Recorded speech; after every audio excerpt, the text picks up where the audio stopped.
In good government fashion, the reduction in force is riddled with acronyms. Whether it's a VERA, the Voluntary Early Retirement Authority, the VSIP, the Voluntary Separation Incentive Program, or the DSR, the Discontinued Service Retirement, it is no wonder that federal employees are confused about what to expect in a RIF. So, of course, these are all downsizing tools that the government has at their disposal to be able to utilize when they need to reduce the size of the government. There are a lot of similarities between these different tools, but there are plenty of differences as well, and certainly better to know before you're surprised. Hi, I'm Chris Kowalik of ProFeds, and welcome to the Fed Impact Podcast, where we offer candid insights on your federal retirement. So you guys know this show is all about helping you to have a really clear understanding of how benefits work so you can make great decisions and live the retirement that you want. But boy, it's awfully confusing these days. So let's start with the VERA. So this is the Voluntary Early Retirement Authority, or the slang for it is taking an early out. Couple of things that we want to know here. The first is the V is for voluntary. Okay, so you are simply given an offer by your agency in an attempt to identify the people who are happy to go if given the opportunity, and you will voluntarily accept this offer. Okay, in order to do this, to even be given the offer, you will need to meet some age and service year requirements. So you need to be at least age 50 with at least 20 years of service, or any age with 25 years. Okay, now oftentimes we get questions, does that include military service? And the answer is yes, as long as you had 5 years of federal service. Any military service that you buy back on top of that can certainly count to help you meet those rules. Okay, now under a VERA, or an early out, you're going to get your pension right away.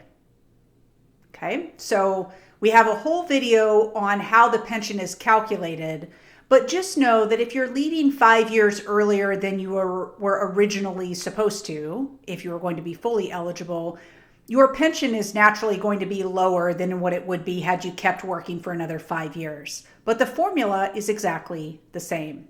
Now, if you take a VERA, there will be no severance pay that's paid to you, because severance pay is for involuntary separations. And we've already determined that this is a purely voluntary early out that you would be taking. Okay. Now, there's a lot of confusion about this special retirement supplement and how this works. So remember, this is the program that looks a lot like Social Security, but it's paid prior to the age of 62. So someone who goes out on a VERA, or an early out, is entitled to the supplement, but it will not start until that person has reached their minimum retirement age. So if you are 50 and you take the VERA, your minimum retirement age would be 57. So for those 7 years, you will not get the special retirement supplement, but starting at 57 all the way up until you turn 62, you will receive that. So there may be a little bit of a delayed execution of the supplement, but you are entitled to receive it between your MRA and age 62. Okay. Next up is FEHB. So of course, this is a big benefit that a lot of federal employees are concerned about with respect to keeping it in retirement. Couple of things that we need to know. For FEHB, there's normally a 5-year rule that you have to be enrolled in it on the day you retire and 5 years prior. There is a special waiver available for employees who are going to take an early out under the VERA if they did not meet the 5-year rule.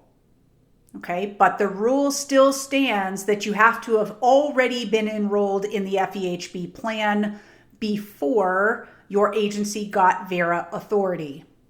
Okay, so it's not like once you're offered an early out, you can enroll in FEHB and then be able to keep it. You had to have already been in it when you received the early out offer.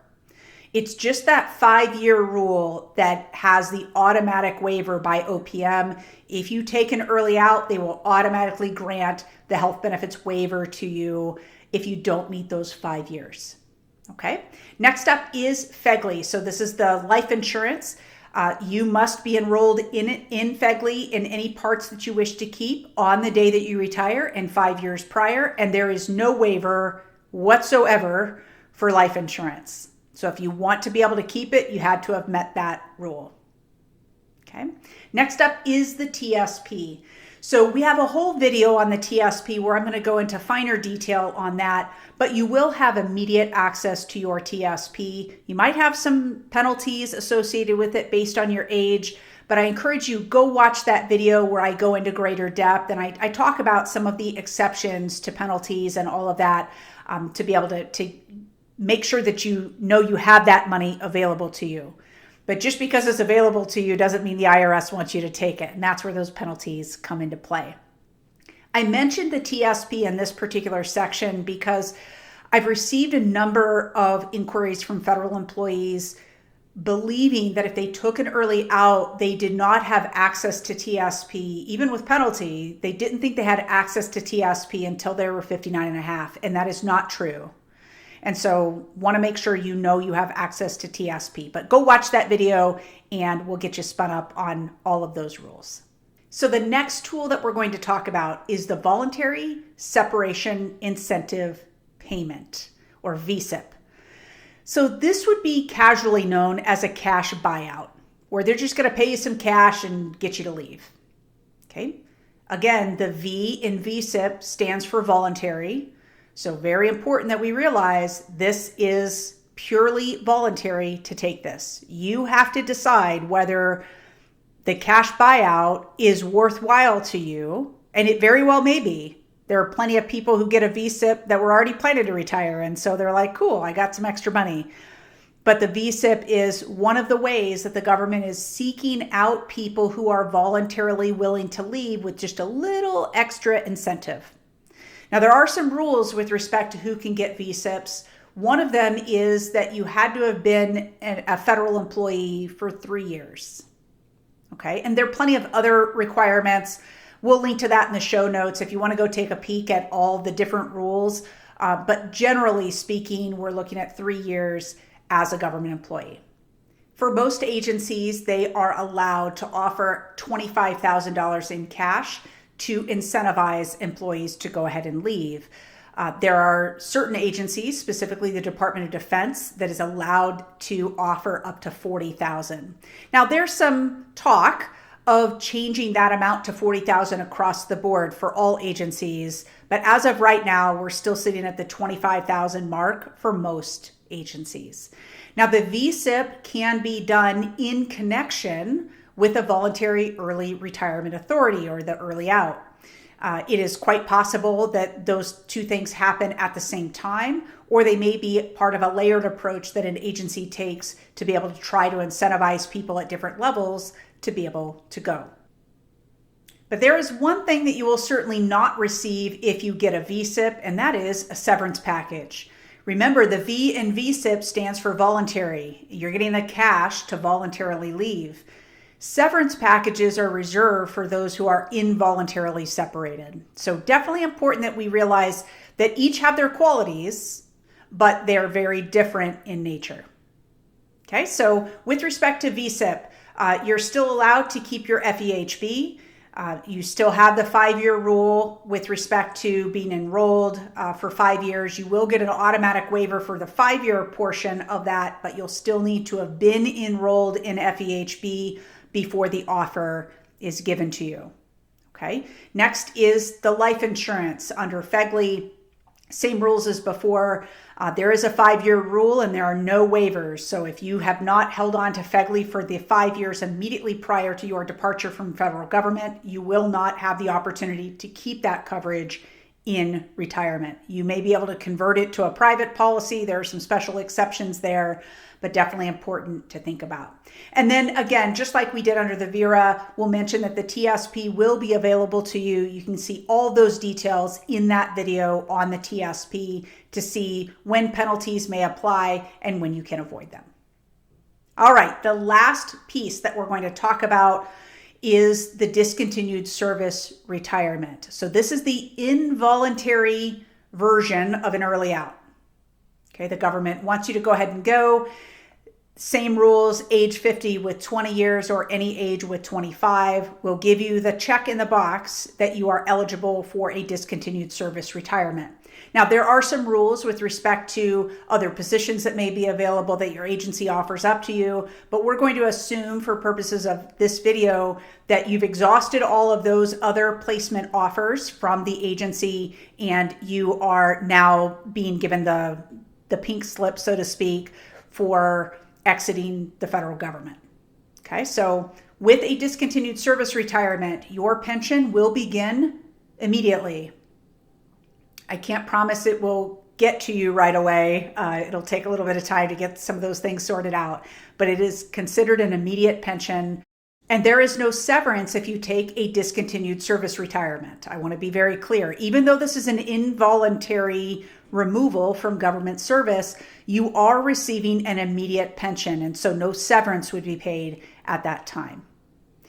The special retirement supplement, just like we had for early outs, that is payable to those who take a discontinued service retirement, and it is payable at the same timeline that we saw under the VERA. So once you reach your minimum retirement age, for most of you, it's probably 56 to 57 at this point, you will have an opportunity to begin the special retirement supplement at that time. Okay. So there may be a little bit of a delay of when that starts if you happen to be pretty young and taking that DSR, but you'll have an opportunity certainly to begin it just like you would have had you been fully eligible at your minimum retirement age. All right, next up are FEHB and FEGLI. Same kind of rules that we've talked about before. We still have the 5-year rule for both plans, but for FEHB, there's an automatic waiver if you take that discontinued service retirement, which is a nice perk, if you will. Say you just recently moved over to your own plan, you were under your spouse's private sector plan, and a few years ago you switched over to FEHB. Now you at least have an opportunity to carry that into retirement. And just like we have on the other two programs, the TSP will be available to you under the discontinued service retirement, but check out that video to see all the details.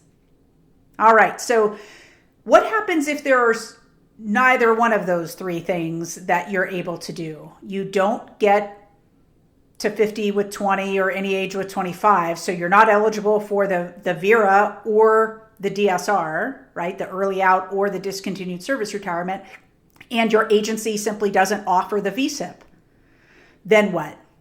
Well, what happens at that point is a pure layoff where there's no cash incentive for you to voluntarily go, and there's no pension for you right away.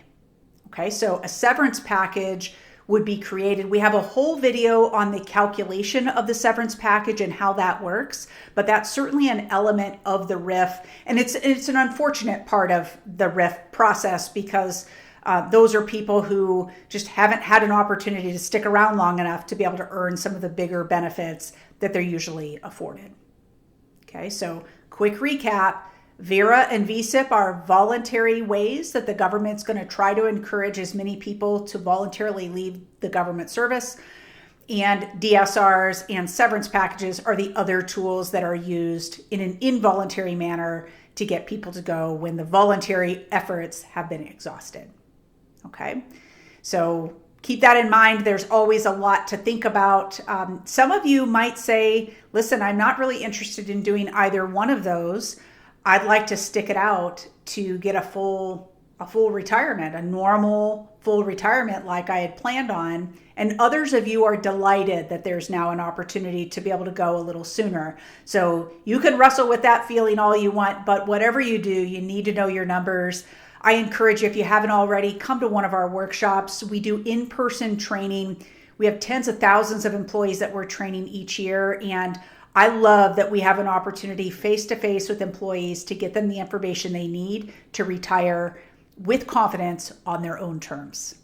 Okay, so if you want to be connected to us to get regular updates, be able to get the show notes with the links to that 5-year waiver rule for FEHB and all that good stuff that we talked about on today's episode, take out your phone and text the word podcast to 224-444-6144. We will get connected and get you all the resources that you need to feel ready to retire.